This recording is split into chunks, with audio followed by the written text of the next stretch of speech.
കടത്തിയിട്ടുണ്ടെന്ന് കഞ്ചാവ് കേസിലെ പ്രതിയുടെ കുറ്റസമ്മതം. ഏത് പ്രതിയാണെന്നറിയാമോ? വീട്ടിൽ രഹസ്യ അറ നിർമ്മിച്ച് കഞ്ചാവ് വിൽപ്പന നടത്തിയിരുന്ന ചാക്ക സ്വദേശി അനീഫ് ഖാൻ. വീട്ടിൽ നടത്തിയ പതിവ് പരിശോധനയിലാണ് മിനി ലോറിയിൽ നിന്ന് പുകയിലോൽപ്പന്നങ്ങൾ കണ്ടെത്തിയത്. സംഭവത്തിൽ വാളാട് സ്വദേശിയും കഞ്ചാവ് കേസ് പ്രതിയുമായ സഫീർ എന്നയാളെ പിടികൂടി.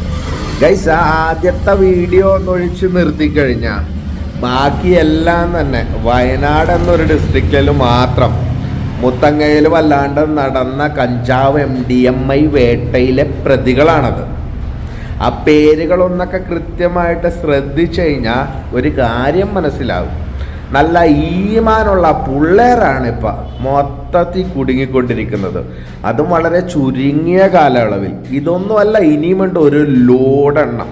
ഇവിടെ ഒരു മിനിറ്റും കൊണ്ട് കഥ അവസാനിപ്പിക്കാമെന്ന് വിചാരിച്ചാണ് ഇത്രയും പോസ്റ്റിൽ ഒതുക്കിയത്. ഞാൻ സംഭവം പറഞ്ഞു വരുമ്പോൾ ചിലപ്പോൾ വർഗീയതയായെന്നൊക്കെ കരുതുന്നവരോട് എനിക്ക് ഒന്നേ പറയാനുള്ളൂ, ഊമ്പിക്കും.